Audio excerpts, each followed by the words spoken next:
On a blistering summer day in 1885, Jacob McCallister set out with a simple intention: to gather supplies at Clearwater Station. It had been 3 long years since the light of his life was extinguished, and not once had a smile graced his lips since that fateful day. Yet there she remained, a bride cloaked in white, abandoned as her groom's family deemed 42 far too ancient for the sacred bond of marriage. Eleanor Whitmore had journeyed 2,000 miles in the name of love, only to discover the heart-wrenching sting of abandonment waiting for her at the end. In the shadows of despair, life's most profound gifts often reveal themselves, cloaked in the guise of heartbreak. As Jacob drew closer to the station, an unspoken tension hung in the air, oblivious to the fact that their lives were on the brink of an irreversible transformation. Why would a hardened cowboy, shaped by years of hardship, decide in a single glance to wed a woman he'd just met? The answer lies in the unlikeliest of places.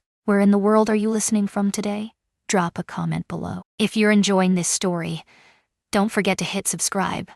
I've got something special lined up just for you. The first light of dawn crept across the Wyoming plains, painting the horizon in fiery hues of gold and pink, as though the earth itself was stirring from a long night's rest. Jacob McCallister lay in the dim light of dawn, his mind racing as his calloused fingers brushed against the silver locket dangling from a nail beside his bed, a silent reminder of the past that haunted him. Each morning unfolded with the same ritual. The sun's first light spilling across the horizon, his fingers brushing against Elizabeth's locket, a silent challenge to confront the day ahead. The floorboards groaned ominously under his boots, each step echoing in the stillness as he ventured toward the kitchen.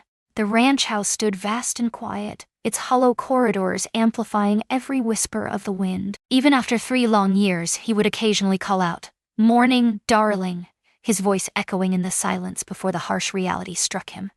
There would be no answer. The coffee pot lingered in the shadows, a testament to yesterday's haste, with a solitary cup's worth of grounds caked at the bottom, whispering secrets of a morning long past. Outside, the ranch was alive with movement. In the dim light of dawn, young Tim Wilson toiled in the barn, the steady splash of milk filling the pail echoed like a heartbeat, setting the pace for the day's labor ahead. The boy had been a beacon of hope in the darkness of these past years, yet Jacob felt the weight of uncertainty pressing down on him. He knew that if circumstances didn't shift soon, he wouldn't be able to sustain the lifeline he had offered. "Morning, Mr. McCallister," Tim called out, his voice slicing through the stillness of the barn, reverberating in the dusty shadows that clung to the corners. The mail arrived just as dusk began to settle, resting on the fence post, waiting for the morning light to reveal its secrets to you. Jacob nodded, his fingers brushing against the envelope that bore the bank's letterhead, a silent promise of secrets waiting to be unveiled. He could sense the weight of the envelope, without even breaking the seal. Another reminder, surely, the third in a relentless series. The drought had cast a shadow over everyone, but it was Elizabeth's astute bookkeeping and meticulous planning that kept the ranch from sinking deeper into despair than many others. With a swift motion, he slipped the letter into the depths of his shirt pocket, its contents remaining a mystery, untouched and unexamined. Today's journey to town loomed ahead, a test of courage that felt heavier with the bank's relentless demands weighing on his shoulders. The supply list tucked away in his other pocket was brief: coffee, sugar, ammunition for the wolves that had been circling ever closer, basic necessities transforming into rare treasures. "I worked on those fence posts in the south pasture today. The wolf signs are getting stronger." The morning had slipped away in a whirlwind of familiar tasks: mending, feeding, and scrutinizing the vulnerable spots along the fence line. Every so often, his hand would wander to his shirt pocket, brushing against the heavy presence of that unopened letter, a silent promise waiting to be unveiled. Elizabeth would have known exactly what to do. She always had a way of finding the answer. In the dim light of the house, Jacob faced the small mirror above the wash basin, his fingers working to subdue the wild strands of his graying beard. His reflection loomed before him, a visage etched by time, eyes heavy with the burden of countless solitary days. His fingers moved almost of their own accord, reaching out to grasp it, as if it held secrets waiting to be uncovered. The clasp resisted, as it always did, before reluctantly yielding to unveil the worn photograph hidden inside. Elizabeth's smile, suspended in eternity, gazed back at him with an enigmatic allure. They had captured the image merely 6 months prior to the fever claiming her. Her laugh rang out like a song, weaving around his heart, while her eyes gleamed with playful light, crinkling at the corners in that enchanting way that sent his heart racing. "What would you tell me to do, Elizabeth?" he whispered into the stillness of the empty room. "Banks closing in, ranches failing, and I'm weary of this solitude." Silence enveloped him, pierced only by the distant lowing of cattle and the soft whistling of Tim's from the barn. Jacob closed the locket with a soft, decisive click, yet he hesitated, leaving it dangling in the air, untouched on its nail. Instead, he stealthily tucked it into his pocket, right next to the bank's ominous letter. Perhaps the moment had come to embrace the weight of his past while navigating the shadows of an uncertain future. The wagon was in desperate need of repair. The back wheel wobbled ominously, a nagging uncertainty that it would hold together for the journey to Clearwater Station. With a determined grip on the reins, Jacob meticulously reviewed his mental checklist for the umpteenth time, the weight of the moment pressing down on him. He had to return before the sun dipped below the horizon. As the sun dipped below the horizon, the wolves grew bolder, their silhouettes merging with the encroaching shadows of twilight. "I'll take care of everything here, Mr. McKinnon," Tim promised, sensing the unease etched in his employer's face. "I've got my father's old rifle ready, just in case those wolves come prowling." Jacob offered a slight nod, a flicker of gratitude crossing his face as he recognized the boy's insight. Tim carried the weight of his own tale of sorrow, his mother swept away by the very fever that had stolen Elizabeth from the world. It was perhaps that shared grief that transformed the young man into a beacon of solace over the years. The sun ascended steadily, casting its golden rays as Jacob embarked on his journey, the wagon's wheels carving deep, familiar grooves into the parched earth beneath him. He had embarked on this journey countless times, each one a familiar path etched in his memory. Yet, this time felt different, an emptiness beside him where Elizabeth once stood. Her practical voice, always mapping out their purchases, now echoed in the silence, and her gentle humor, which had the power to transform the mundane into moments of joy, was sorely missed, leaving the journey feeling longer and heavier than ever before. Today, he rode alone, the bank's letter searing with urgency in one pocket, while Elizabeth's locket hung heavily in the other, a tangible reminder of what he stood to lose. The morning's beauty, radiant and vibrant, and Tim's cheerful farewell, filled with warmth, could not dispel the heavy shadow that clung to his heart. As the sun dipped below the horizon, casting long shadows over the land, Jacob McKinnon remained blissfully unaware that his world was on the brink of transformation. At last, fate had made its choice, sealing the destiny of 3. After years of mourning, the weight of sorrow began to lift, revealing that sometimes the answer to a heartfelt prayer arrives unexpectedly, adorned in a wedding dress at a bustling train station. Eleanor Whitmore sat tense in her train seat, the crumpled telegram searing into her reticule like a secret too heavy to bear. She had pored over it countless times in the last 3 days, the words now etched into her mind like a haunting refrain. The world shifted, put an end to family worries. In the realm of time, age weaves its intricate tapestry. Cease all suggestions to abandon the journey. Cease the haunting echoes of regret. The countryside beyond the window rushed by in a dizzying blur, each mile pulling her further from the familiar streets of Boston and closer to the haunting reality of what was meant to be her wedding day. She brushed her traveling skirts, the finest navy blue wool now creased from days of confinement, and caressed the delicate cameo resting at her throat. At 42, she had made her choice with meticulous care, striving to exude an air of dignity rather than a hint of desperation. "More tea, miss."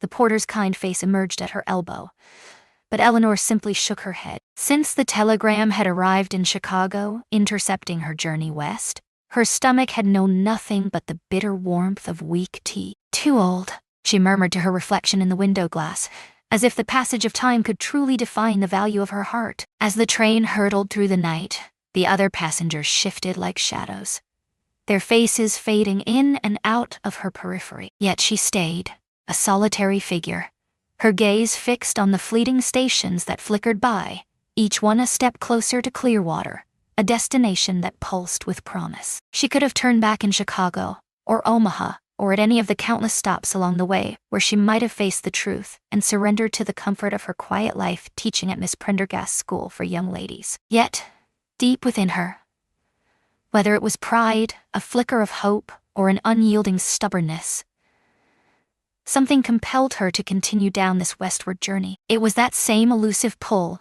that had compelled her to respond to Harold's advertisement in the Matrimonial Times 6 months prior.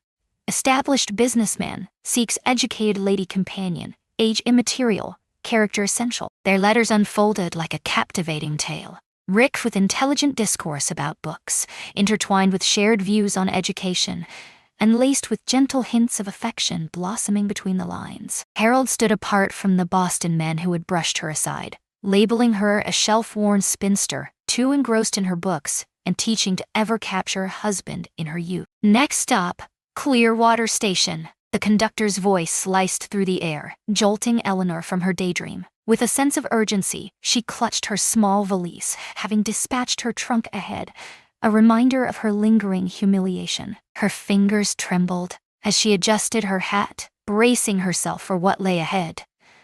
The telegram loomed in her ridicule, a silent taunt that sent shivers down her spine. Whispers of worry echoed through the family, each member grappling with the relentless passage of time and the shadows it cast upon their loved ones. Harold's widowed mother and unmarried sisters cast a swift glance at the age listed on the marriage license application, their expressions hardening with disapproval. They concluded that their 48-year-old brother deserved a partner more fitting, someone younger, someone who still had the promise of childbearing years stretching ahead of her. The train's whistle sliced through the stillness of the afternoon, a haunting call as they drew closer to Clearwater. Through the window, Eleanor's eyes danced over the town, a church steeple reaching for the sky, a general store standing sentinel, and scattered houses bravely resisting the endless expanse of the Wyoming prairie. This was meant to be her sanctuary, the very streets she envisioned traversing as Mrs. Harold Crawford. Instead, she would step onto that platform as a fool, a middle-aged woman who dared to dream of love, only to discover the emptiness within her heart, the trunk holding her wedding dreams, heavy with unfulfilled hopes. The dress and household linens lay there, a silent testament to her humiliation, waiting for the moment she could orchestrate their return shipment back east. The train came to a sudden halt, its metal frame trembling as steam escaped in a cacophony of hissing whispers. Eleanor sat still, her gaze fixed ahead as the other passengers hurriedly collected their things and streamed toward the exit. Through the window, she watched families embrace, travelers scatter, and life unfold, all while her own world lay in ruins. At last, as the car's interior echoed with an unsettling silence, she rose to her feet. Her legs felt like heavy timber, stubbornly refusing to propel her into this uncharted reality. The porter re-emerged, a shadow of worry flickering in his dark eyes. "Do you need assistance with that bag, miss?" Eleanor tightened her grip on the valise. "Come closer." "Absolutely not. I appreciate the offer. I can manage." Just as she always had, navigating the world on her own, the platform boards groaned under her weight as she stepped down from the train. The afternoon sun blazed down, a stark contrast to the soft, inviting summers of Boston she once cherished. A bead of perspiration snaked down her neck, yet she stood resolute, refusing to wipe it away. "Ladies didn't sweat," Miss Prendergast always declared, with an air of authority. "Ladies persevered." The station master approached, his expression a blend of kindness and unease. "Miss Whitmore, Mr. Crawford asked me to. That is, there's a message. I've received it, thank you." Eleanor interrupted, her voice unwavering even as a fire ignited in her throat. She felt the weight of their pity pressing down on her, each glance a sharp reminder of her own folly, and she couldn't endure it any longer. She navigated through the bustling station, seeking refuge beneath the cool shade of a nearby bench. With a gentle thud, she placed her valise beside her, as if it were a loyal companion ready to stand by her side. Her wedding dress lay in that trunk, hidden away in the station's storage room, swathed in tissue paper, and fragile dreams as ephemeral as the morning mist that vanished with the dawn. The telegram crackled ominously as she shifted, its presence as inescapable as the hollow ache gnawing at her chest. It's astonishing to realize how a mere slip of paper can bear such immense weight, holding within it the power to plunge a heart into despair. Jacob McCallister's wagon came to a jarring halt outside the Clearwater station, the air thick with the fading echo of the afternoon train's departing whistle. His hand delved into the depths of his coat pocket, fingers gliding over the cool surface of Elizabeth's locket before finding the familiar weathered leather of his Bible. The small book had been his unwavering companion for the past 3 years, its pages worn and frayed, steeped in both sorrow and comfort. The station platform emptied rapidly, a flurry of bodies rushing to evade the oppressive August heat. Yet one figure remained, an enigmatic woman in a navy traveling dress, poised and unyielding, seated on a bench cloaked in shadows.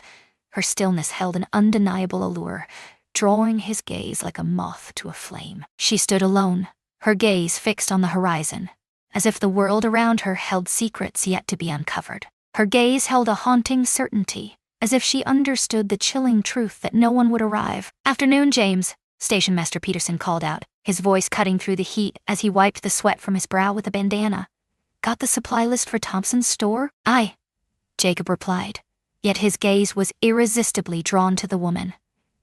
She carried herself with an air of dignity, even as the weight of defeat hung heavily on her shoulders. It was a familiar kind of defeat, one he recognized all too well in his own reflection. "Shame about the Crawford situation," Peterson murmured, his eyes trailing after James's gaze.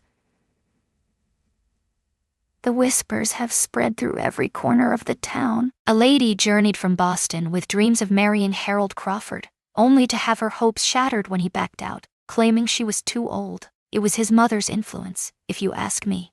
That woman could chill the flames of hell itself. James's grip on his Bible tightened, a storm brewing within him. He understood the pain of love being snatched away, not by the hands of a cruel heart, but by the relentless grip of fever. She's just sitting there.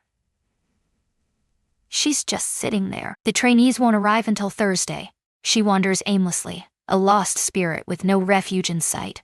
I suggested sending my boy to the boarding house, but she turned me down, her pride evident. Jacob observed as the woman, Miss Whitmore, he guessed, pulled something from her reticule, a telegram, it seemed. With a delicate touch, her fingers glided over it, mirroring the meticulous care he reserved for Elizabeth's letters, now nestled within the sacred pages of his Bible. "Has she eaten?"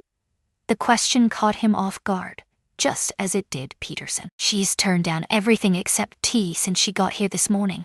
It brings back memories of you following Elizabeth." In that same hushed manner of enduring, Jacob nodded slowly, his free hand instinctively reaching for the locket nestled in his pocket. Elizabeth had always whispered that the divine moved through the shadows, weaving its enigmatic tapestry in ways beyond human understanding. In those final feverish nights, she had clutched this very Bible, its pages worn and familiar, as she sought solace in its words. "Remember Job?" she whispered, her voice barely above a breath. After all the torment he endured, God rewarded him with double the blessings for his trials. Without a moment's thought, he found himself drawn toward the bench. The sound of his boots striking the wooden planks echoed in the stillness, likely catching her attention. She glanced up, her eyes, like summer sage, revealing a hint of redness, yet remaining dry and resolute. "Ma'am," he said, his fingers brushing against the brim of his hat, a gesture steeped in respect and unspoken tension. "Jacob McCallister, I wonder if you might help me with something?" Her sage-green eyes widened slightly at his approach, yet her voice remained unwavering. "How might I be of assistance, Mr. McCallister?" He drew the Bible from his pocket, its leather worn and polished, a testament to countless moments of reflection and reverence. "There's a passage my late wife cherished, one that spoke of new beginnings. I've searched for it all morning, but my reading isn't what it used to be. It was a lie." He'd memorized every word in that book, yet an undeniable urge stirred within him to connect with the woman who moved with a haunting elegance. "I'm a teacher by profession," she revealed, a flicker of warmth illuminating her voice. "I would be more than willing to assist you in your search." "Eleanor Whitmore," she declared after a brief pause, extending her hand with a sense of purpose. He accepted it with care, feeling the surprising power in her hold, even as it appeared so fragile. As she cracked open the Bible, a cascade of pressed flowers tumbled out from its pages, Elizabeth's cherished bookmarks, each one a whisper of a moment long past. Miss Whitmore intercepted them just in time, cradling them with a tenderness that spoke volumes. "Indian paintbrush," she murmured, her voice barely above a whisper. "We don't have these in Boston. My wife adored them." She claimed they were God's brushstrokes across the vast prairie. Jacob took a seat beside her on the bench, mindful to maintain a respectful distance between them. She pressed one for every spring we had shared. Miss Whitmore's fingers quivered ever so slightly as she returned. "The flowers to their resting place. How long has she vanished into the shadows? 3 years have passed since that fateful October." A burning fever gripped him, consuming his every thought and blurring the line between reality and delirium. "I'm sorry," she said, her voice trembling with sincerity, and he could feel the weight of her words hanging in the air between them. Not the empty pity of townsfolk who had never faced true sorrow, but the deep understanding of one who had felt grief carve out a heart. They lingered in a quiet companionship for a moment, the Bible laid open between them. Around them, the station's usual afternoon bustle thrummed with life, yet their bench felt like a sanctuary, isolated from the chaos. "My mother always said God saves his greatest surprises for those who believe their tale is already etched in stone," Miss Whitmore murmured at last, her voice a fragile whisper that hung in the air. "I'm starting to think she might have been right after all." The station clock ticked steadily above them, its hands unwaveringly pointing to 3 o'clock. As Eleanor delved into the pages of James's Bible, her voice resonated with a vibrant clarity, breathing fresh energy into the well-worn verses for nearly an... Neither had spoken of the telegram, its presence lingering in the shadows, forgotten yet heavy with unspoken weight. On the bench beside them, shadows danced in the fading light. "For I know the plans I have for you," the Lord declared, her voice steady as she read. "Plans to prosper you and not to harm you. Plans to give you hope and a future." Her voice trembled ever so slightly on the word future, as if it held a weight that could shift the very fabric of their reality. James's gaze lingered on her, every detail etched in his mind, silhouetted against the golden glow of the afternoon sun. As she delved into the pages of her book, her hat slipped away, unveiling cascading strands of chestnut hair, glimmering with silver at the temples, like whispers of time itself. Much like his Elizabeth, she carried the weight of her years with an elegance that captivated all who beheld her.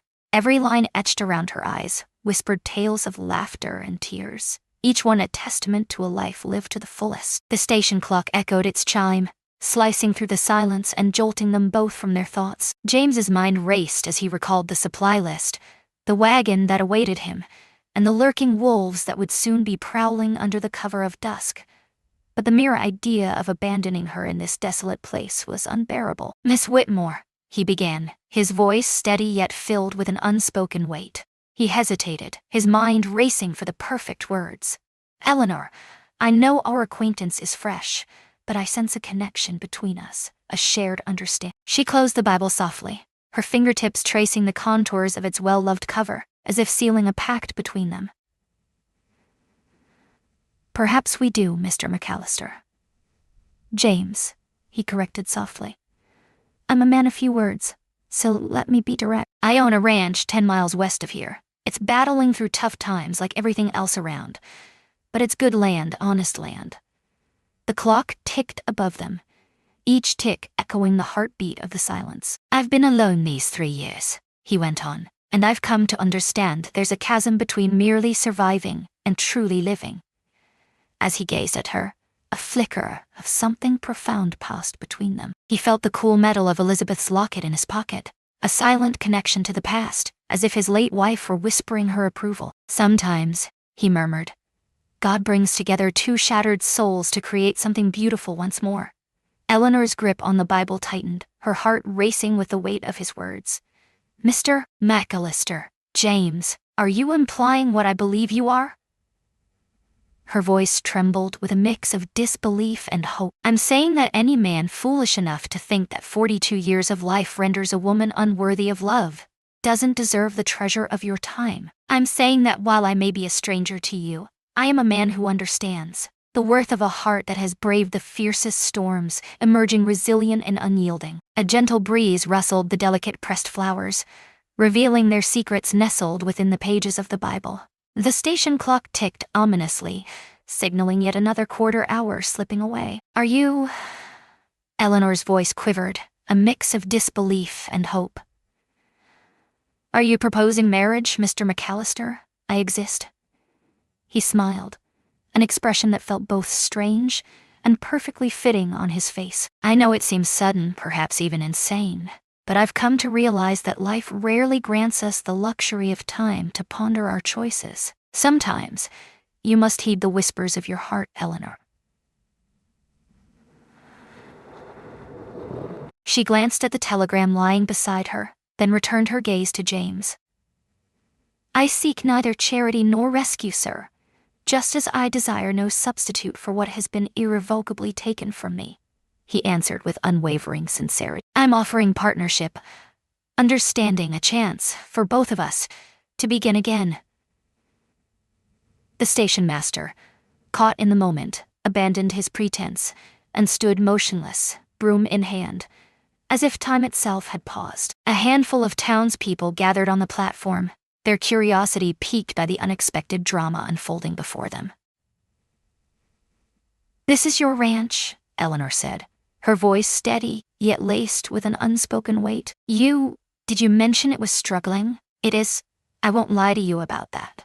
Once, I stood before a classroom, guiding eager minds through the labyrinth of knowledge. Before this journey, she had a knack for numbers and a dream to establish a school for the local children. Her eyes glimmered with a fire that sent a thrill through James's heart. "Is that something you think about?" "I think about anything that brings that spark in your eyes, Miss Whitmore." The station clock struck 4, its chimes echoing through the now hushed platform.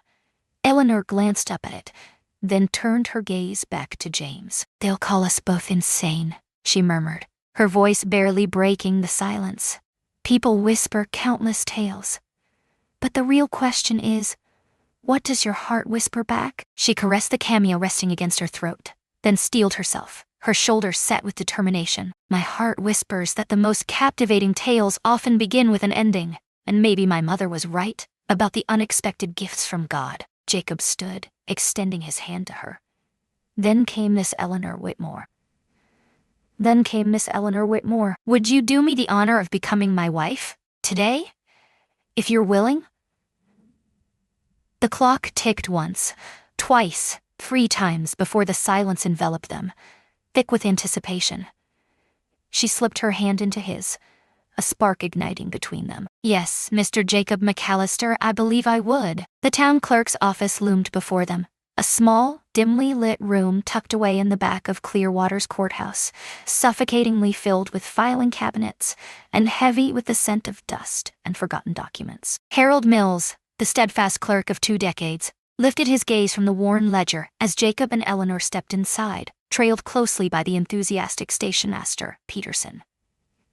"Need a marriage license?" Jacob asked, his grip firm on Eleanor's elbow. The pen slipped from Mills's fingers, clattering against the desk. "A marriage today? But, Miss Whitmore, I thought—" He halted, his gaze drifting to the half-finished license for her abandoned wedding, still lingering on his desk like a ghost of what could have been. "You'll need to draw up a new one," Eleanor said quietly, her chin lifted with a quiet dignity. A different groom awaited. The clerk fumbled with his papers, a look of panic etched across his face. "But the waiting period, the usual procedures, Jacob cut in sharply, his voice steady and unwavering. "You've known me for 15 years, and my family even longer. I need you to help us get this done properly, and I need it done today." Mills glanced between them, his deep-set eyes absorbing James's unwavering resolve and Eleanor's calm demeanor.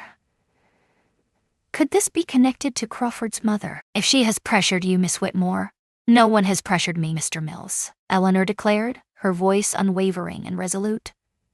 "This is my choice, my second chance." As Jacob spoke, he felt her fingers grip his arm tighter, a silent plea woven into her touch. He placed his hand over hers, a simple yet profound gesture that conveyed more than any words ever could, igniting a flicker of hope in Mills. "Well, then," the clerk remarked, his fingers deftly retrieving a pristine form from the stack. "Let's see what we can do."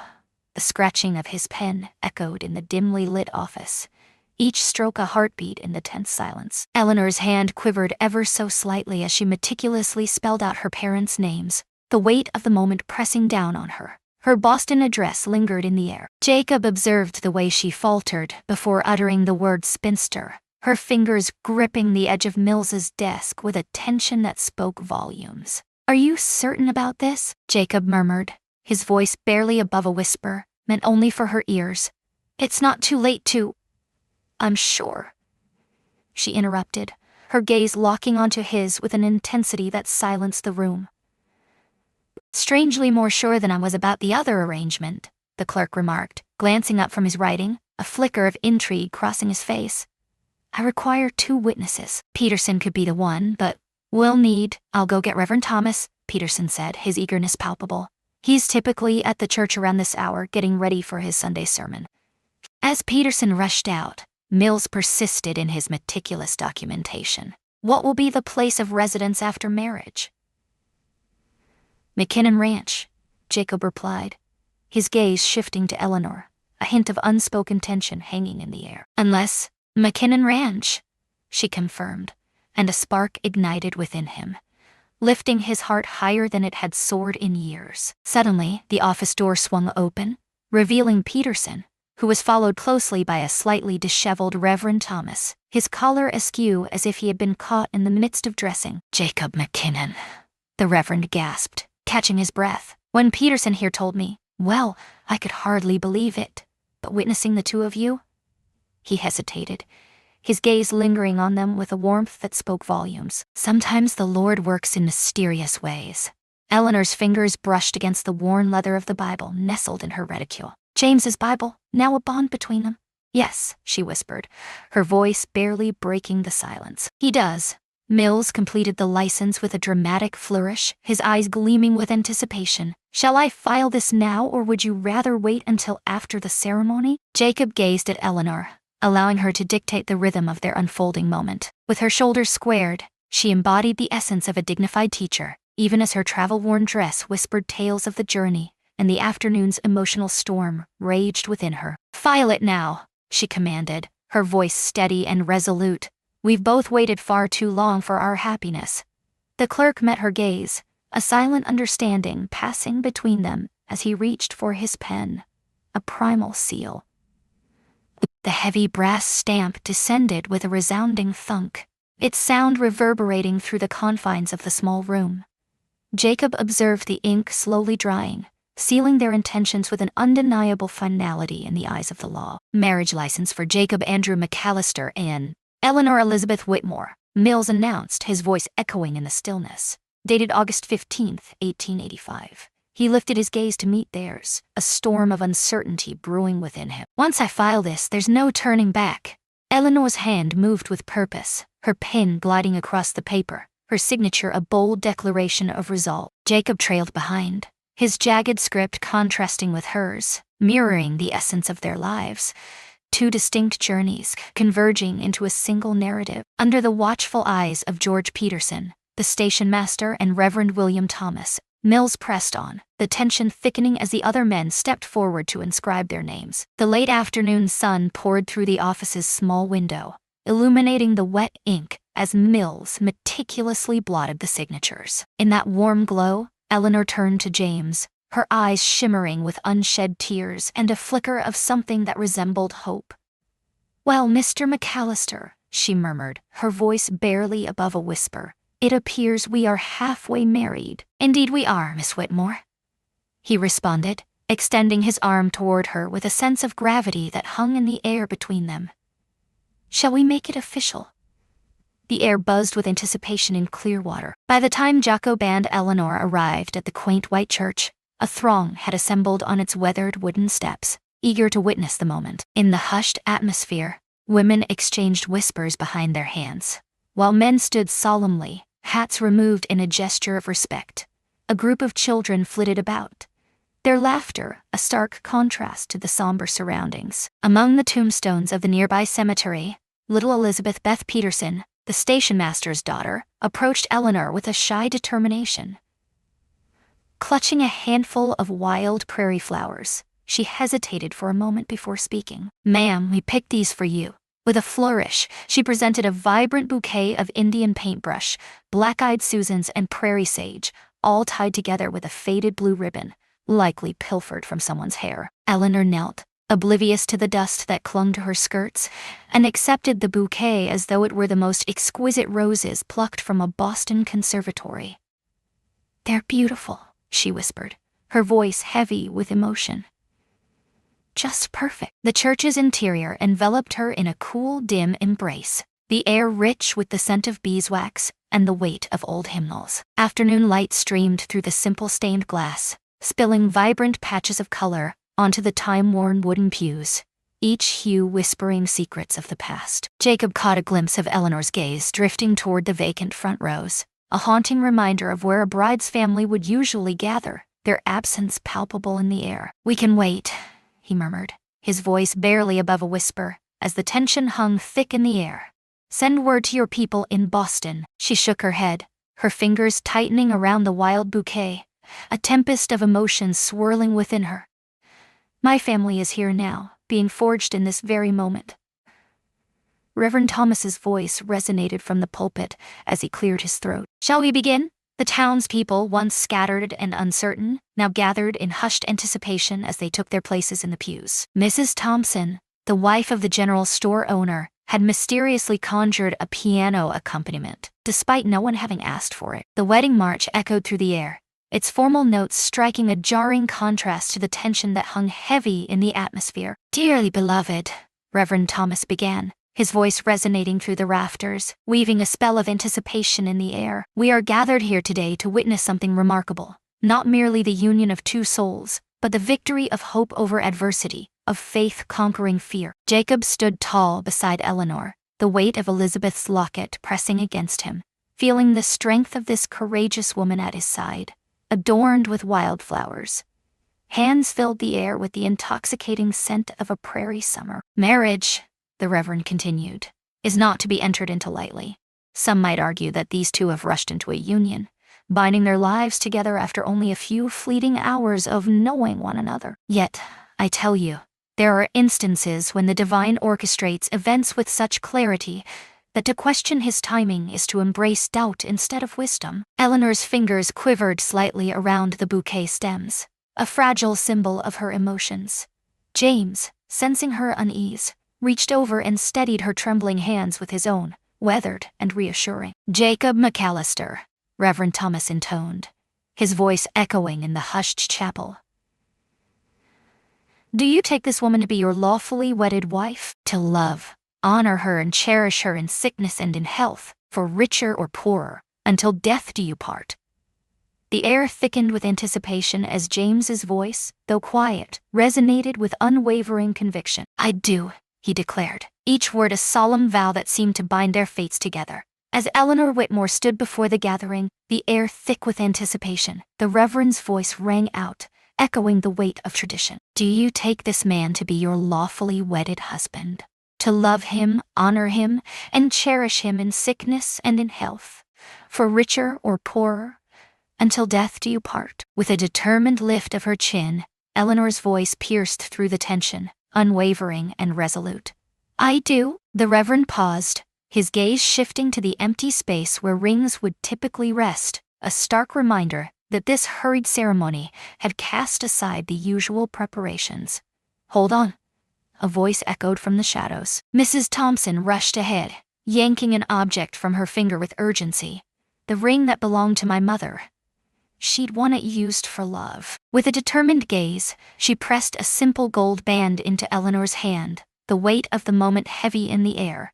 Just as Jacob opened his mouth to speak, Station Master Peterson approached, his expression solemn. He removed his own wedding ring, the metal glinting in the light. "Martha's been gone 5 years, he said, his voice rough with emotion. "She'd box my ears if I didn't offer it." The borrowed rings, still warm from their previous owner's touch, passed between Jacob and Eleanor, each one steeped in its own tale of love and loss, now entwined in this new beginning. By the power vested in me, Reverend Thomas declared, his voice heavy with significance. With a surge of emotion, I now declare you husband and wife. What God has joined together, let no man put asunder. A shaft of late afternoon sun pierced the clouds, casting a kaleidoscope of colors through the stained glass, illuminating Eleanor's face as Jacob leaned in, their hearts racing to kiss his bride. Her lips held the essence of tea, mingled with the salt of tears and the weight of unspoken promises. The small congregation erupted into applause, their excitement palpable, as Mrs. Thompson's fingers danced across the piano keys, unleashing a joyful hymn that filled the air with vibrant energy. The children who had gathered the wildflowers flung petals from their remaining blooms into the air, and the bouquet in Eleanor's hands radiated with the vibrant hues of the prairie summer, as if it held the very essence of the season itself. As they pivoted to confront their unexpected wedding guests, Jacob caught a faint whisper from Eleanor, so soft it felt like a figment of his imagination. Thank you, Lord, for sometimes challenges we face lead us to unexpected blessings. Suddenly, the wagon wheel struck a deep rut in the road, jolting them both in their seats. Eleanor instinctively grasped the side panel, her wildflower bouquet still tightly held in her other hand. Jacob steadied her with a gentle touch to her elbow, his voice low and sincere. Sorry about that, he murmured, the weight of the moment hanging between them. The path turns treacherous beyond the creek crossing. I've been meaning to fill these holes, but he trailed off, the weight of unspoken words hanging in the air, the enormity of his regrets pressing down on him. No need for sorry, Eleanor replied, her fingers deftly adjusting her skirts, a calmness in her voice that belied the tension between them. I may hail from Boston, but I'm no fragile thing. Her smile softened the edge of her words, wrapping them in warmth. The late afternoon sun bathed the prairie in a golden hue, stretching long shadows over the rutted road. Clearwater faded into the distance, leaving Eleanor's trunk secured in the keem, while James's neglected supply list lay forgotten in the wagon's bed. The steady creaking of the wheel echoed through the air, a rhythmic companion to the horse's determined hoofbeats. Tell me about the ranch, Eleanor urged, shattering the comfortable silence that enveloped them. I should know what I'm riding into, shouldn't I? Jacob felt a surge of respect for her straightforwardness. 200 acres, the majority of it grassland. When the rains arrive, it's a boon for the cattle. The house demanded attention, each room a testament to the labor shared with Elizabeth in the past. He paused, clearing his throat as memories flooded back. I've got around 30 cattle grazing in the fields, 2 sturdy working horses by my side, and a handful of chickens clucking about. Tim Wilson, my hand, resides in the weathered cabin by the creek. The wheel jolted violently over another rut, its protest echoing through the stillness, louder this time. Eleanor nodded, deep in thought. And the finances, the banks are growing restless. Droughts are taking their toll on everyone, but he paused, weighing his words, then resolved that she needed to hear the unvarnished truth. Without Elizabeth's meticulous bookkeeping, I've allowed everything to unravel. Everything could slip away by winter if things don't shift. To his astonishment, a spark ignited in Eleanor's eyes. Bookkeeping. I managed the accounts. For 15 years, Miss Prendergast had been a constant in his life.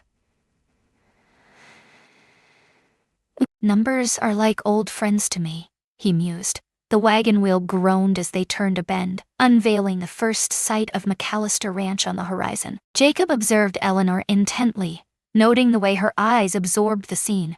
The weathered fence posts, standing like sentinels, the skeletal structure of the unfinished north wing of the house, and the cattle congregating at the evening watering hole, their silhouettes framed against the fading light.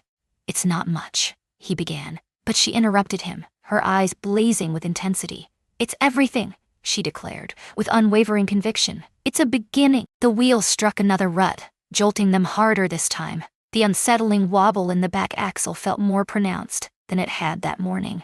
Jacob reined in the horses, a deep furrow of worry etching his brow. Must inspect that wheel. There's been a stir of trouble lately. He descended, extending his hand to Eleanor with a sense of urgency. I might as well stretch your legs while I take a look. She nodded, accepting his help, and carefully lifted her skirts to follow him to the back of the wagon.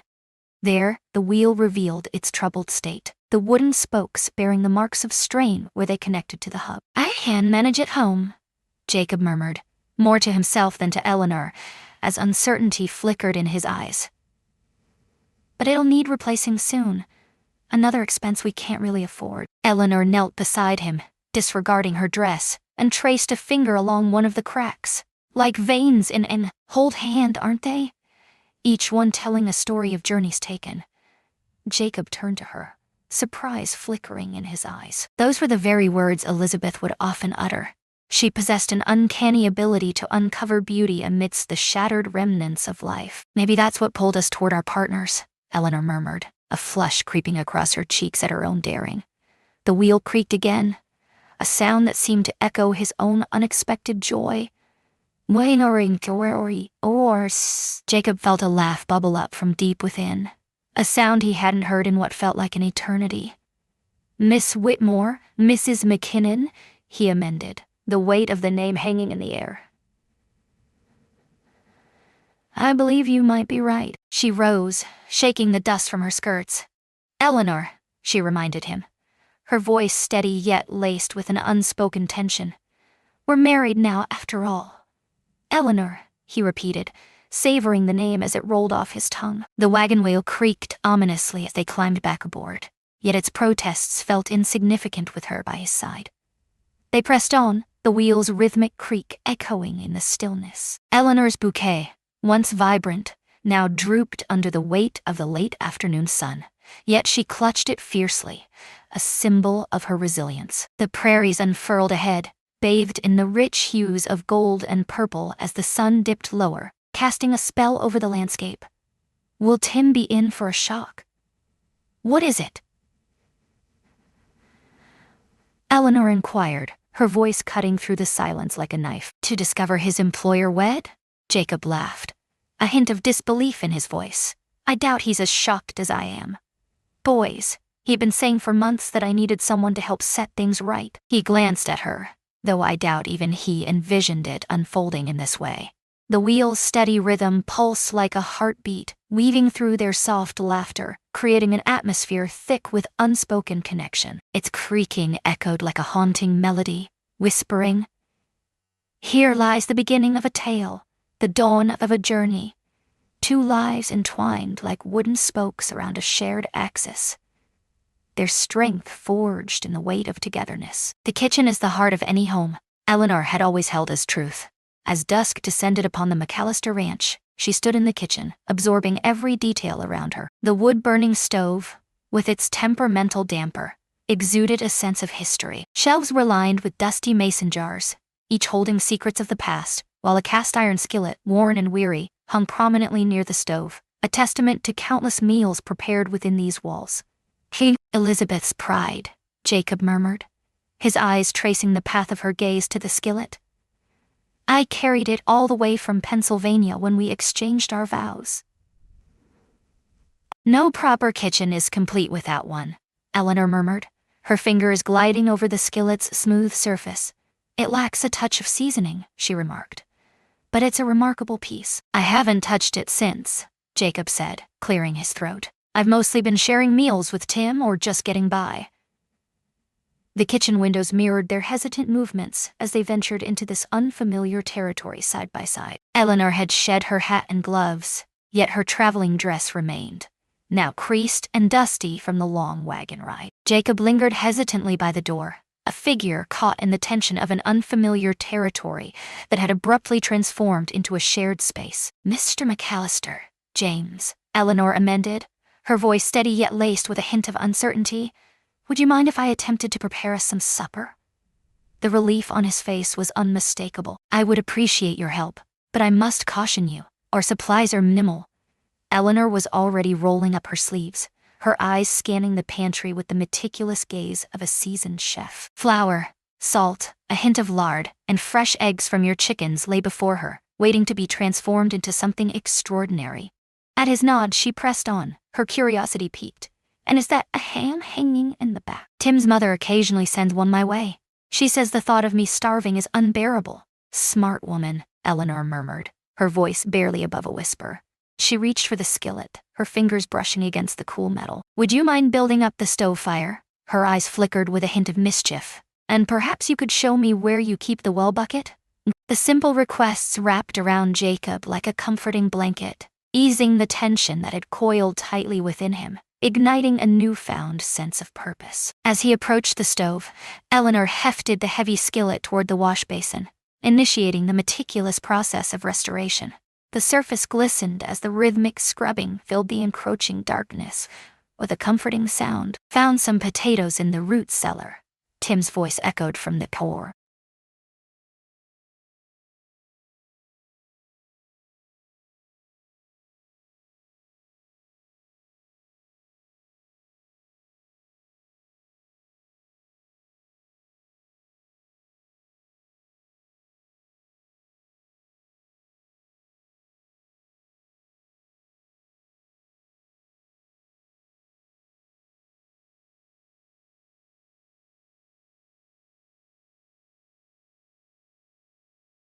Oh no, ma'am, I protested.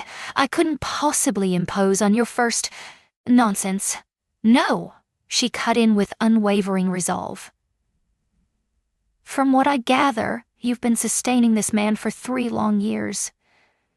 The least I can do is return the favor. The kitchen slowly transformed, enveloped in a comforting warmth as the stove fire crackled to life, and Eleanor wove her culinary enchantment with the skillet. Jacob and Tim carried in fresh water, their hands steady despite the day's toil. They blackened the stove, the flames dancing eagerly to life, and arranged the rough wooden table with the ranch's mismatched plates, each piece telling a story of its own. The ham sizzled in the newly seasoned skillet, its aroma intertwining with the fragrant wafts of frying potatoes, and the cornbread that Eleanor had miraculously conjured from the meager pantry supplies. The familiar sounds and scents wrapped around them like a comforting embrace, dissolving the strangeness that lingered in the air. Elizabeth loved cooking too, Tim ventured, breaking the silence that hung in the air like a thick fog. They used to say a meal shared was a blessing doubled. Jacob stiffened slightly, but Eleanor's hand found his arm. She seems to possess a depth of wisdom. I hope... She hesitated, weighing her words with precision. I eagerly await the moment you choose to share more about her. She's woven into the fabric of this home story, after all. The skillet erupted with a pop and a sizzle, pulling their focus back to the here and now. Eleanor deftly turned the potatoes, their edges crisping to a tantalizing golden brown. First meal in a new home, she murmured, her voice barely rising above the clatter of dishes. A quiet reflection meant more for her own ears than for anyone else. My mother always said it sets the tone for everything that comes next. Jacob stepped closer, positioning himself beside her at the stove, their shoulders almost brushing. And what tone do you think this one is setting? Eleanor's gaze fell upon the restored skillet, then shifted to Tim, who was setting the table with meticulous care. The warm light poured from the kitchen windows, casting a golden glow into the encroaching darkness of the night. Hope, she whispered at last, and maybe a touch of magic. Dawn painted the eastern sky in whispers of pink as Eleanor stumbled upon the morning glories. They ascended the time-worn porch posts, their violet-blue flowers just starting to unfurl in the soft glow of dawn. She stood in her nightgown and shawl, watching as each bloom unfurled like a tiny miracle. Elizabeth planted those. James's voice came softly from behind her. Every home needed something that opened to greet the sun. Eleanor turned to find him already dressed for ranch work, but lingering in the doorway. They're beautiful, she whispered, her eyes glimmering with wonder, like little pieces of sky ensnared in the vine. I never thought of them that way, he replied, a spark of realization igniting within him. He stepped onto the porch, his movements deliberate as he carefully maintained a proper distance. Their wedding night had unfolded in the quiet confines of separate rooms, him nestled in the barn loft, granting her the solitude to acclimate to her new surroundings. As dawn broke, a fresh awareness enveloped them, highlighting the strangeness of their circumstances. I've made coffee, Eleanor called out, and there are eggs from yesterday. Unless you typically share your morning meal with Tim. Oh, no. No, Jacob ran a hand through his hair, the weight of his thoughts pressing down on him like a storm cloud ready to burst. In all honesty, I tend to snatch up whatever's within reach, I haven't savored a proper morning meal since. Well then, she declared with determination, that's changing today. She strode toward the door, then halted, turning to face him. James, I appreciate you giving me the space I needed last night. That was quite gentlemanly of you. His weathered face softened, revealing a glimpse of warmth. It just seemed right. This whole thing between us, she murmured. It needs time to find its feet. The morning glories danced in a gentle breeze as they stepped inside, the air thick with unspoken words and lingering tension. The kitchen still radiated the warmth of yesterday's revival, the cast-iron skillet hanging in anticipation, poised for a new day's culinary adventures. Eleanor glided through the kitchen with a purposeful grace, stoking the stove and setting the coffee to boil. She had slipped into one of her simpler dresses, practical for housework, yet it still held the echoes of the Eastern refinement from her past. Tim's probably going to bring his mother by today. The news spread like wildfire, drawing in curious souls eager to see what would unfold. Good. Eleanor cracked eggs into the skillet with practiced ease. I'd like to meet our neighbors, and Mrs. Wilson especially, since she's been looking after you both. Looking after? James's tone held an amused protest. We navigated through it all, holding our ground. Eleanor raised an eyebrow at the dusty shelves, her gaze drifting to the stack of unwashed clothes visible through the bedroom door. Their laughter, intertwined, a soothing balm that seemed to mend the unspoken rift between them. Outside, the morning glory swayed in a rhythmic ballet with the sun, each blossom stretching eagerly toward the radiant light. I was thinking, Eleanor said, sliding eggs onto their plates, about the north wing you mentioned, the unfinished rooms. Jacob nodded, accepting a cup of coffee. Had plans for them once. Study for Elizabeth, perhaps a nursery. He hesitated, then gathered his thoughts. But that was another life. What would you think about turning one into a schoolroom? She sat across from him, her own coffee untouched. You mentioned that there are children scattered across the nearby ranches. They must be in need of education. You truly mean it? Starting a school? I am? Oh, I am. Her eyes flickered with the same intensity he had observed the day before at the courthouse. It could bring in some income, she said, her voice steady. Help with the bank, and every child deserves an education, even out here. Jacob studied her intently over the rim of his coffee cup. The morning light streamed through the window, catching the silver threads in her hair, making them glisten like the dew on the morning glories blooming just outside. You think you've got it all figured out, don't you? Barely. A smile danced across her lips. But I've come to realize that sometimes the finest plans unfold like the vines outside, stretching toward the light, blossoming one petal at a time. They finished breakfast in a comfortable silence, the gentle rhythms of the ranch morning flowing in through the open windows. In the distance, cattle lowed softly in the pastures, while chickens clucked busily in the yard. The sweet sound of Tim's whistling drifted from the barn, weaving through the air like a familiar melody. Well, Jacob said finally, his voice steady as he stood to face the day's work. I'd say this beats grabbing. Whatever's handy. Eleanor began gathering the dishes, her movements confident and deliberate. Tomorrow I'll make biscuits, he said, his voice lingering in the air, and perhaps we can clear one of those north rooms. He paused at the door, his gaze fixed on her. She had let her hair fall free for the night, the strands cascading around her shoulders, not yet tamed. The loose tendrils caught the morning light, shimmering like the delicate threads of morning glory vines. Eleanor, she pivoted, her hands submerged in the murky depths of the dishwater. Yes, I'm glad you didn't turn back, she said, her voice steady and warm. Not in Chicago, or Omaha, or any of those other stations. Her smile unfurled slowly, a radiant blossom welcoming the dawn. So am I, Jacob McCallister. So am I. 3 days after their spontaneous wedding, the McCallisters' wagon creaked into clear water, seeking supplies. Eleanor sat upright beside James, clad in her second-best dress, a quiet resolve radiating from her. The general store's ledger would soon etch their first purchases as a married couple, a moment that was both ordinary and profoundly significant. Are you prepared? Are you ready? Jacob inquired, his hands steady as he assisted her down from the wagon. As ready as he'll ever be, Eleanor responded, shaking off the dust that clung to her skirts. All ready, She could see the curtains twitching in shop windows, curious faces turning their way. The bell above Thompson's general store chimed, its sound echoing through the quiet streets, a haunting reminder of the secrets that lay within. The store made its grand entrance.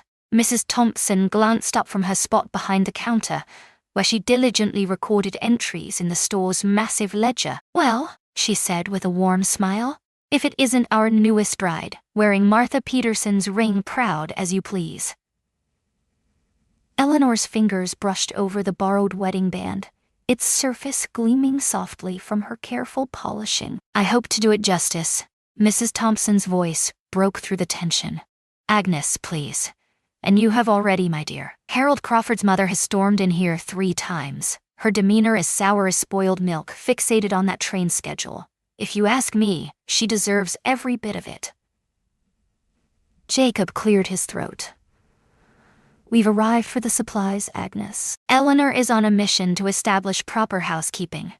Mrs. Thompson's face lit up as he pulled the ledger forward. "Then let us turn the page," she said, her voice laced with determination. "What do you need, my dear?" Eleanor unveiled a meticulously crafted list. "Do you have any fabric for curtains? Sugar, coffee, lamp oil?" she murmured, her fingers brushing over the thread for mending, each item a lifeline in the dim light of the room. She paused, a flicker of uncertainty crossing her face before continuing, "And maybe some primer books, if you happen to have them in stock." "Primers?" Agnes's eyebrows shot up in surprise. "So, you're planning to start that school already, are you?" Jacob remarked with a hint of sarcasm.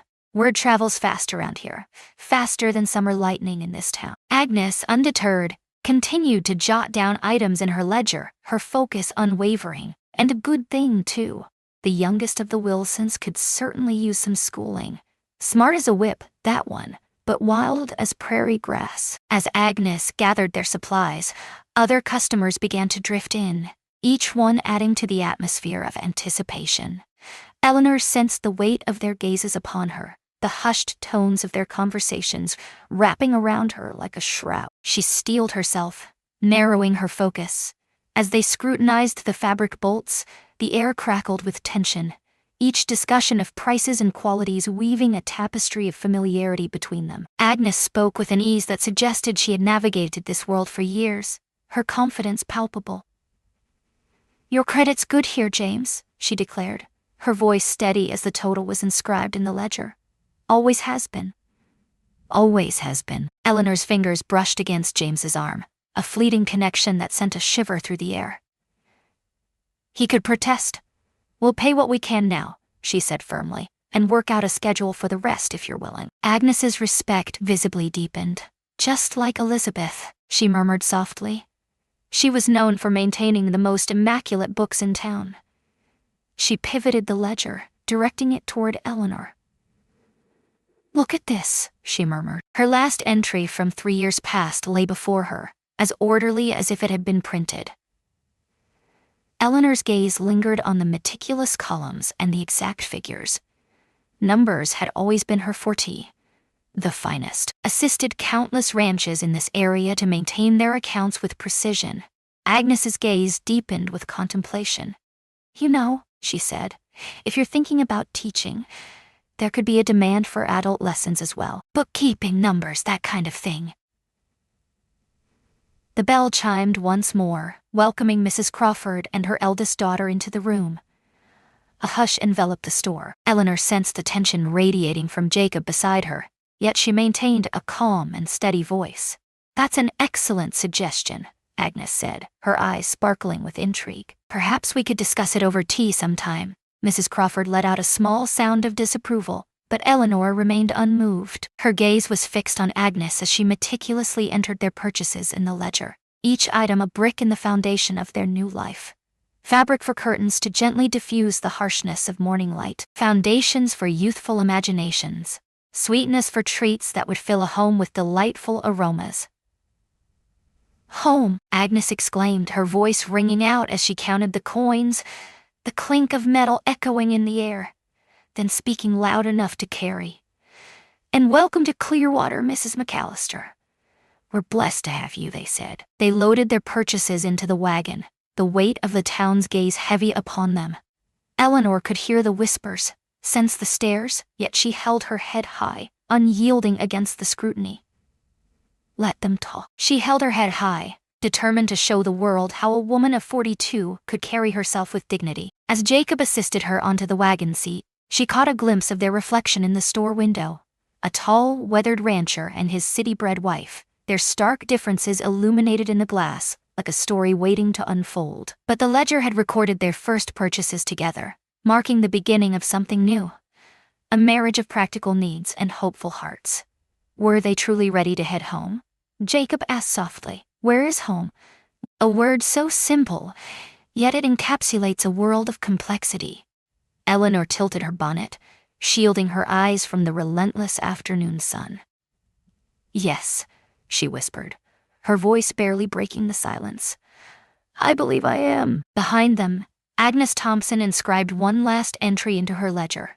McAllister's inaugural shop as a married couple. A perfect union, if ever there was one. The old brass school bell arrived on a Tuesday, nearly 3 weeks after the wedding. Tim stumbled upon it in his mother's attic, a relic from Clearwater's first schoolhouse, long since overshadowed by the newer brick building that now stood in town. It's got a lovely tone, Eleanor said, her fingers gliding over the bell's tarnished surface.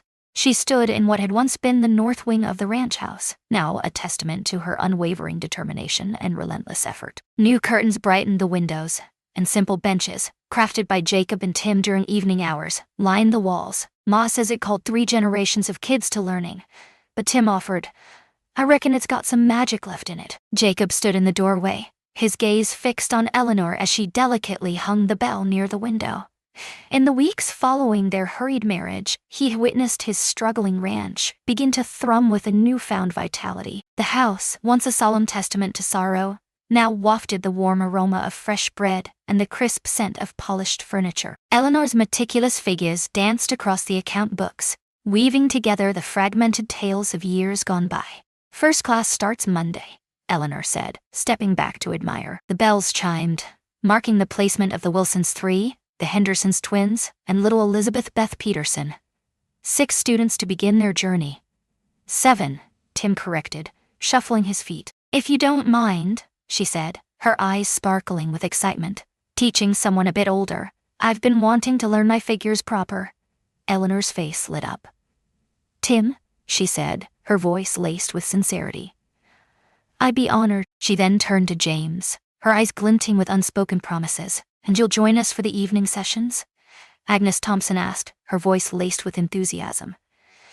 She's arranged for 3 other ranchers' wives to come learn bookkeeping. Jacob nodded, still in awe of how swiftly she had woven herself into the very fabric of the community. Last Sunday, she had gathered the women on the porch for a sewing circle, their lively chatter intertwining with the rhythmic clicking of needles as they collaborated to create beautiful curtains and cushions. The ranch itself appeared to awaken, as if it recognized her presence.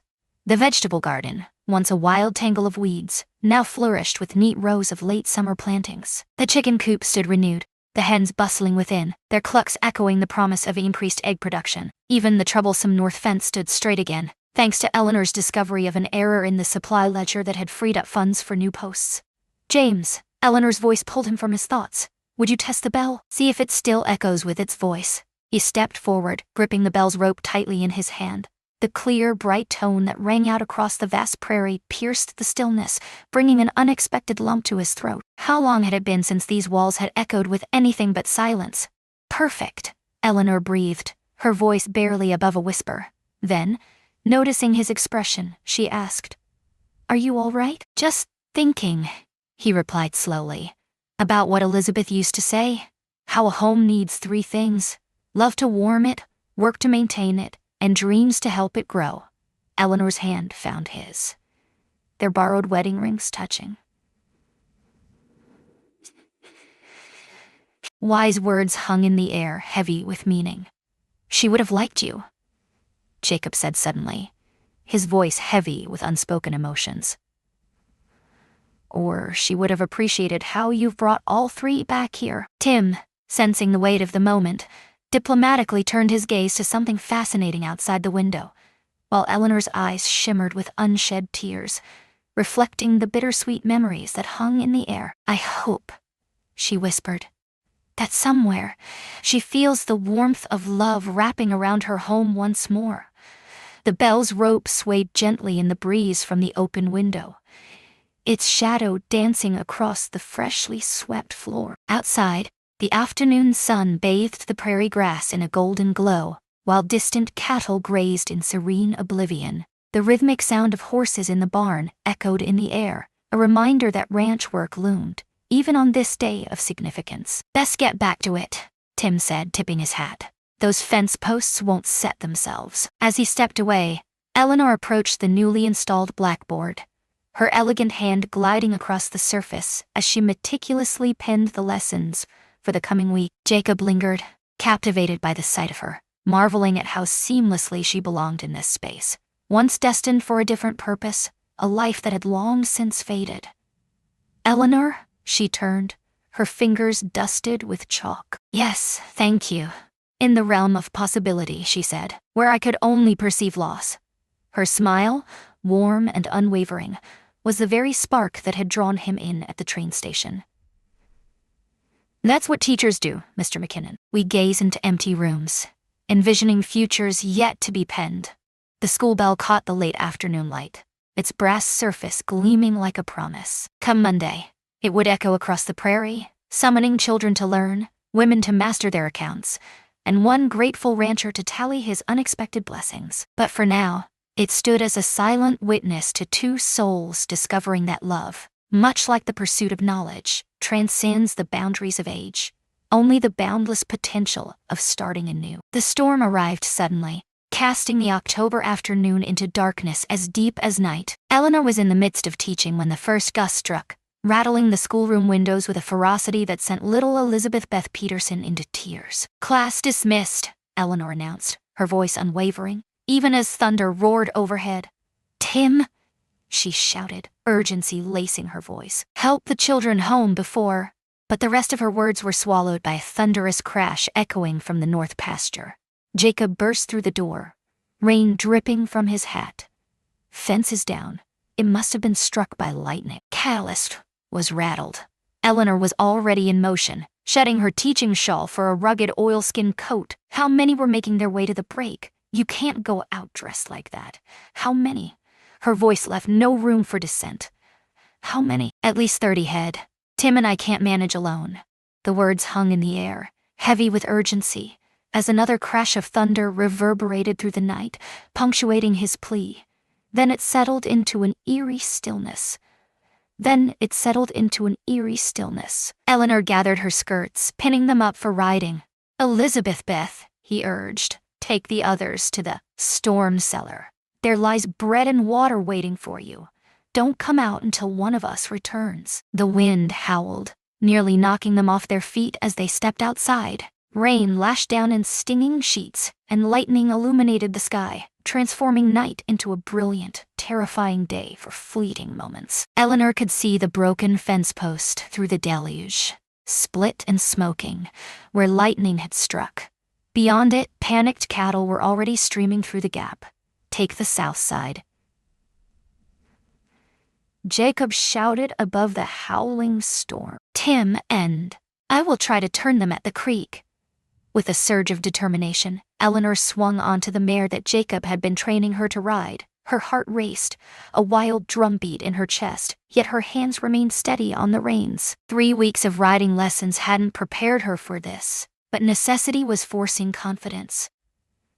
The cattle loomed like dark shadows in the relentless rain, their eyes wide and rolling with fear. Eleanor urged her horse forward, her voice echoing with the authority she'd witnessed in James. "Turn back now, you foolish things." Lightning flashed, illuminating Tim ahead, his horse battling the fierce wind as he fought to steer the lead steer away. The broken fence post loomed like an accusing finger against the darkening sky, a stark reminder of where their defenses against chaos had crumbled. A young cow broke free from the herd, charging headlong toward a steep ravine. Without a moment's hesitation, Eleanor urged her mare into a furious gallop, the reins whipping against her face as she surged forward to intercept. The sound of James's voice reached her, but the relentless wind snatched his words away, leaving only the pounding of hooves and the rush of adrenaline in her ears. The mare appeared to grasp their intent, reacting to Eleanor's faintest cues. They surged ahead of the frantic cow, expertly redirecting it back toward the herd with a finesse that would have seemed unattainable just a month prior. Tim's voice pierced through the howling storm, barely audible yet filled with triumph.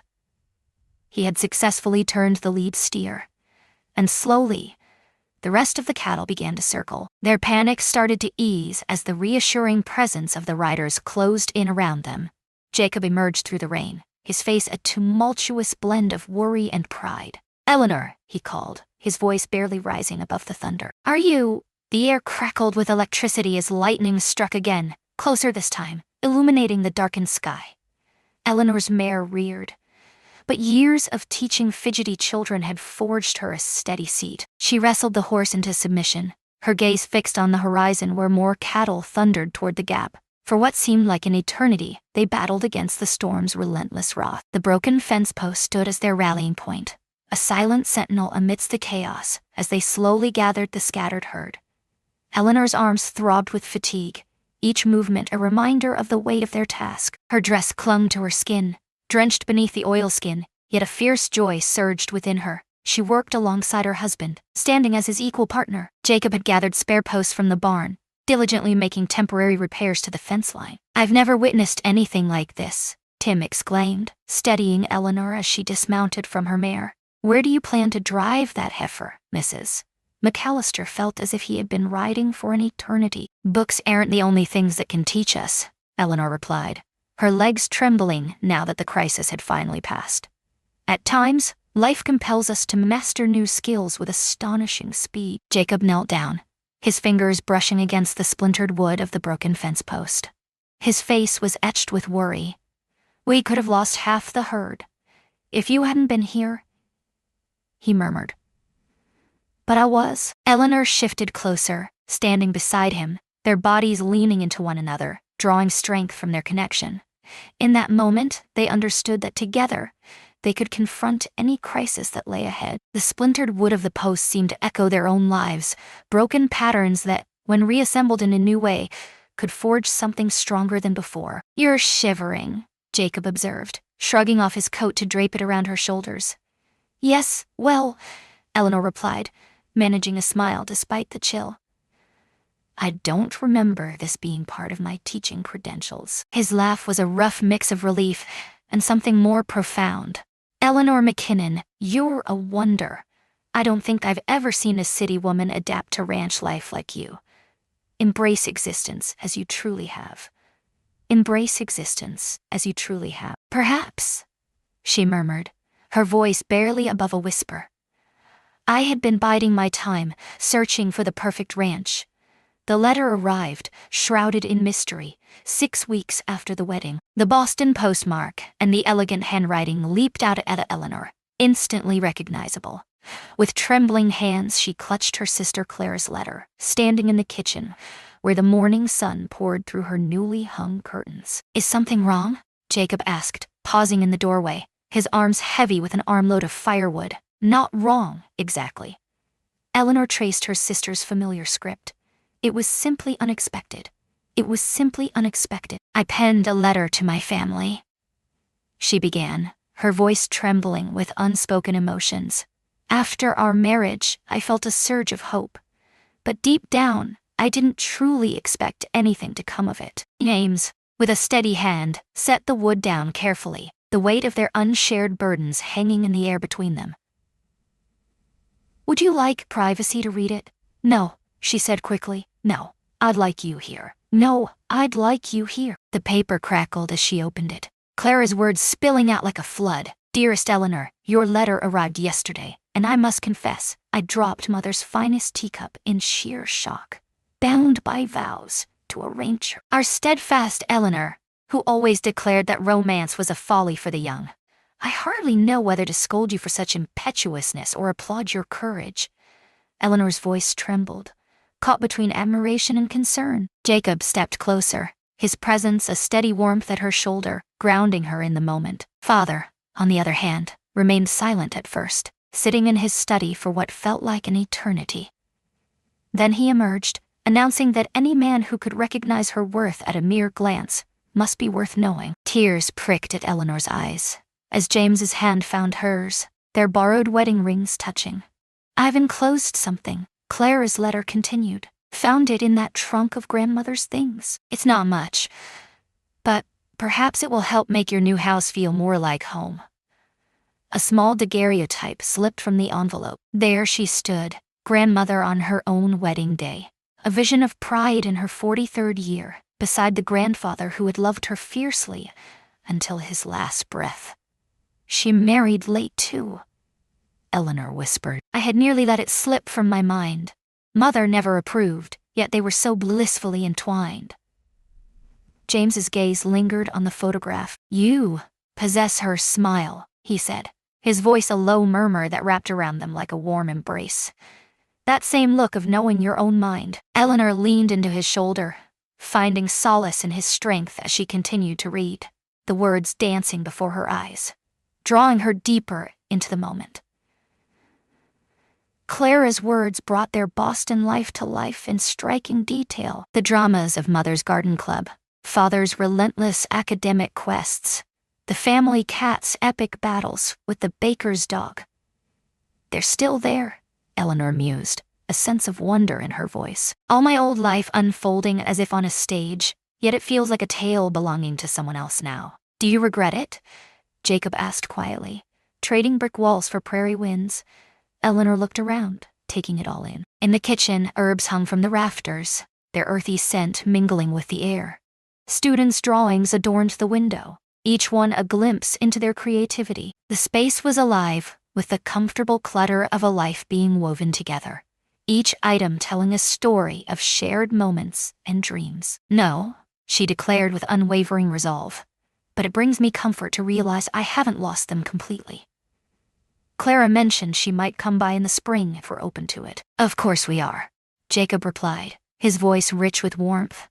"Though we should probably give her a heads up about Tim's singing. I wouldn't want to frighten her back east," he said with a chuckle, but the laughter faded as a contemplative look crossed Eleanor's face. "James," she began, her voice softening, "would you tell me more about your family? About Elizabeth? It feels right somehow today." He fell silent, the weight of the moment hanging in the air, before his hand moved toward Elizabeth's locket, now resting proudly on the mantel. Elizabeth had a sister too. Margaret lives in Pennsylvania, surrounded by the lively chaos of 4 boys and a husband whose hands shape wood into beautiful furniture.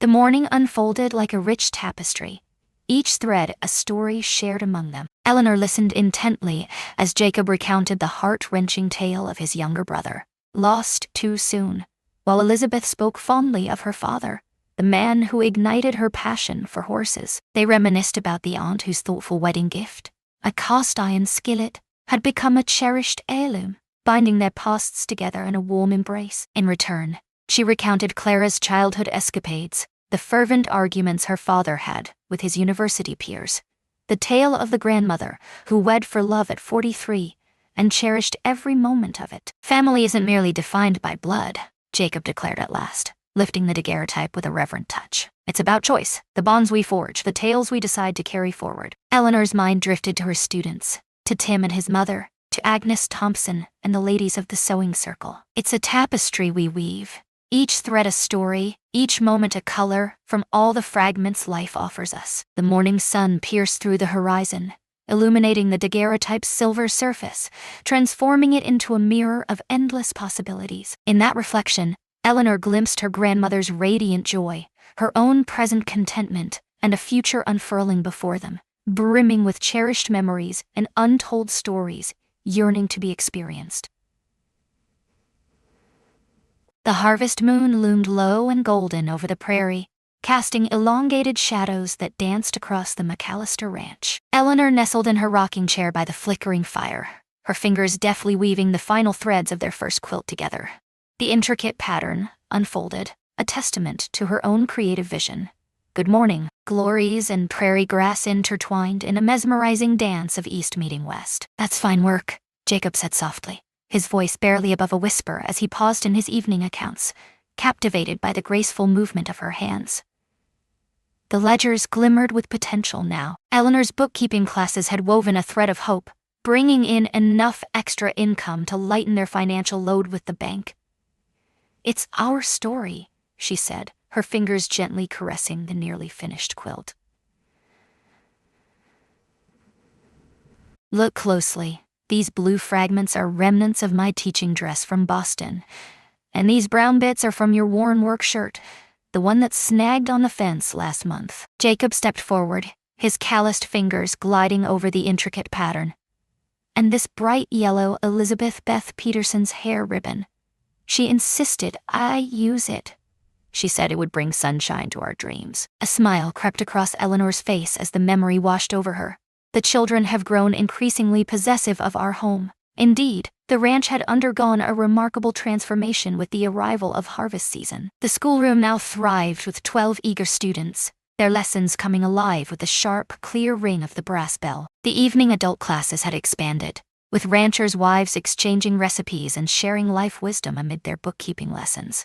Tim's mother had sent word, Jacob remarked as he settled back into his desk. They've had a bountiful harvest this year, she says, eager to share some preserves. It's payment for teaching Tim his figures, she adds with a knowing smile. Eleanor tied off her thread, a vivid memory flashing in her mind, Tim's proud face beaming as he had first calculated his own wages correctly. He's a quick study, she mused, might make a fine teacher himself one day. The quilt spread across her lap, a tapestry woven with the threads of their intertwined lives. Here lay a square from Mrs. Thompson's sewing basket. There rested a piece of the curtains Elizabeth had hung years ago. Even the backing whispered its own tale. Fabric once destined for Eleanor's wedding dress, she whispered to Harold Crawford, now transformed for a love that runs deeper. The harvest. A festival awaits us next week, Jacob remarked, his pencil dancing across the ledger. The town is counting on our presence, Eleanor replied, her fingers deftly adding another careful stitch. Mrs. Henderson approached me with a request, her eyes sparkling with excitement. Would you help judge the preserves competition? She asked, her voice filled with anticipation. Meanwhile, Tim's mother chimed in, eager to showcase our quilt in the crafts display, adding to the buzz of the upcoming event. Our quilt? James's gaze shot up, a flicker of astonishment crossing his face. You did all the work. But it's our story, Eleanor replied simply. Every piece chosen together, every memory shared. She lifted the nearly finished creation, moonlight and firelight dancing across its surface. See how the pattern flows, like morning glories climbing a fence post? Jacob closed his ledger with a decisive snap and knelt beside her chair, his presence a silent promise of unwavering support. In the flickering light, she could see the softness in his eyes that had begun to emerge more and more these days. When you arrived at that station, he said quietly, I thought I was offering you shelter. I never imagined you could breathe such vitality into this forgotten space. Eleanor's fingers grazed a worn patch of calico, Elizabeth's cherished apron, preserved by Jacob through all these years. We've crafted something extraordinary, she declared, from fragments of what once was, like this quilt, not obliterating the past, but intricately weaving it into our future. Outside, the harvest moon bathed the prairie in a silvery glow. The newly repaired fence posts stood tall and unwavering, their surfaces only faintly revealing the scars left by the lightning's fierce strike. In the barn, they could hear Tim finishing the evening chores, his cheerful whistling weaving through the crisp autumn breeze. Almost done, Eleanor murmured, her fingers deftly working on the final corner. The quilt would soon be ready for the festival, a vibrant testament to how life could weave together beauty from the fragments of joy and sorrow, hope and memory. Jacob watched her work, his ledger forgotten, as the world around him faded into the background. Do you remember what Elizabeth used to say about quilts? Eleanor's hands froze in place. Tell me. They spoke of them as if they were marriages, stronger for being crafted from diverse pieces, each one meticulously joined with patience and care. Eleanor finished her last stitch, her heart racing as she extended her hand to her husband. Together, they unfurled the quilt, allowing it to dance in the enchanting glow of moonlight and flickering fire. Their wedding rings glinted as they worked, no longer feeling borrowed at all. No longer feeling borrowed at all. There, Eleanor said softly. Finished, just in time for the cold nights ahead. Jacob pulled her in tight, the quilt enveloping them like a cocoon. Not finished, he corrected gently. Just another piece of our story, ready for the next chapter. December arrived with bitter winds and deep snows that transformed the prairie into a vast white sea. Inside the McAllister ranch house, Eleanor stumbled upon James's secret project one evening as she tended to the fire, a half-carved chess set concealed from view. Behind his ledgers, each piece unveiled itself from raw wood with a patient skill that spoke of dedication and artistry. It was meant to be a Christmas surprise, Jacob admitted, discovering her with the night in her hands, a way to pass the long winter evenings. Eleanor traced the horse's graceful lines. "I had no idea you could carve like this," she exclaimed, her eyes wide with wonder. "Elizabeth's father taught me," he replied, a hint of pride in his voice. Every rancher needs something to keep busy when the snow blankets the ground, making regular work impossible. He revealed the other pieces, each one a small masterpiece, pawns resembling tiny fence posts, a queen draped in a teacher's shawl, and a king adorned with a distinctly familiar broad-brimmed hat, alongside a quaint little hut. "There it is," Eleanor realized, her gaze fixed on each figure. "All of us. Look, this bishop has Tim's smile." The howling wind rattled the windows, but their kitchen was warm with lamplight and shared discovery. Jacob unveiled his carving tools, and Eleanor's eyes were riveted on him as he meticulously shaped the final piece, a rook inspired by the ancient school bell tower. "My father taught me chess," she said, her voice steady, insisting it was crucial for a woman to think strategically. "Mother was utterly scandalized, of course. It appears your father had a clear understanding of the situation." Jacob exhaled a cloud of wood shavings from the tiny bell tower. "You've certainly navigated this rancher's strategy with impressive skill." Their comfortable moments shattered as urgent pounding echoed through the room. Tim burst in, snow clinging to his shoulders, eyes wide with alarm. "Wolf tracks by the south pasture," he gasped, urgency lacing his voice. "Fresh ones, and the cattle are restless." Without a moment's hesitation, Jacob was already reaching for his coat, the weight of impending danger settling heavily in the air. Eleanor rose too, but he shook his head. "Not this time. The storm rages on, growing fiercer by the moment." "I'll keep the lamps burning," she promised, her voice steady, knowing he needed to focus on the wolves that lurked in the shadows. He mustn't let her safety distract him. "And heat. Bricks for your beds when you return." The door closed behind them with a chilling finality. Eleanor added wood to the fire, her movements deliberate as she gathered blankets and began heating bricks in the oven. The chess pieces watched from the table, their half-finished forms somehow comforting in their imperfection. Hours dragged on, each minute stretching into eternity. Eleanor busied herself, first brewing steaming coffee and assembling sandwiches, a small comfort for when the men finally returned. Then, under the flickering lamplight, she immersed herself in grading her students' arithmetic papers, the quiet of the room wrapping around her like a thick fog. The wind's voice grew fiercer, and she felt an undeniable pull as she grasped the carved queen, drawing strength from its solid presence. At last, as the clock struck midnight, the sound of heavy boots echoed on the porch. Jacob and Tim burst through the door, snow-covered yet triumphant. "We drove them off," Tim reported, his teeth chattering. Mr. McKinnon's shot echoed through the air, sending a jolt of fear that scattered them to the next county. Eleanor was already pouring hot coffee into their hands, the warmth a stark contrast to the chill, as they hurriedly stamped the snow from their boots. As they huddled close to the flickering flames, she caught sight of James, his gaze fixed intently on the chess pieces that lay in disarray across the table. On the contrary, Eleanor set the queen beside the king. "They're perfect," he mused. "Like us, still being shaped by time and circumstance, but stronger together." Tim's gaze lingered on the piece carved in his likeness, each detail a testament to their shared journey. "I don't suppose you'd be willing to teach me to play, Mrs. McKinnon? Winter evenings stretch endlessly in the cabin. Together, we will uncover the mysteries that lie ahead," she resolved. "Incorporate it into the evening lessons, where strategy intertwines with mathematics, a fusion of intellect and cunning." Later, after Tim had departed with a warm brick and even warmer thanks, Eleanor and Jacob found themselves seated before the crackling fire, a chess set laid out between them. Outside, the storm raged fiercely, But within these walls, they had crafted a sanctuary untouched by the chaos. "I've been thinking," Jacob said, his fingers delicately maneuvering a pawn. "About Christmas, about family." Eleanor waited, her instincts tingling, sensing that something more was about to unfold. "I penned a letter to Elizabeth's sister, Margaret. She inquired if she and the boys might consider a visit come spring. And I thought, if your sister Clara comes too." He hesitated, the weight of his words hanging in the air. "It could be wonderful to host a true family gathering, to unveil everything we've created here." Eleanor's heart swelled with anticipation.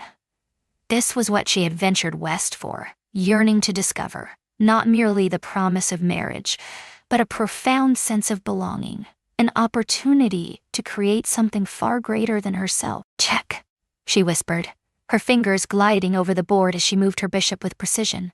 "Then yes, let's bring them all together here. Demonstrate how love can shape beauty from the untamed elements life presents us." Jacob examined the board, then grinned. "This chess set, though not yet complete, whispers the tale of us. But what tale is it telling?" He seized her bishop with a swift move of his knight. "Sometimes the best moves in life are the ones we never planned. They are the choices we dare to make when the moment calls for courage." Eleanor gazed at their intricately carved pieces, the fire's warm glow illuminating her husband's face. Outside, the snow swirled past the windows, transforming them from mere barriers into protective shields. "Checkmate," she declared, her queen gliding across the board. "And yes, my love. Yes to all of it."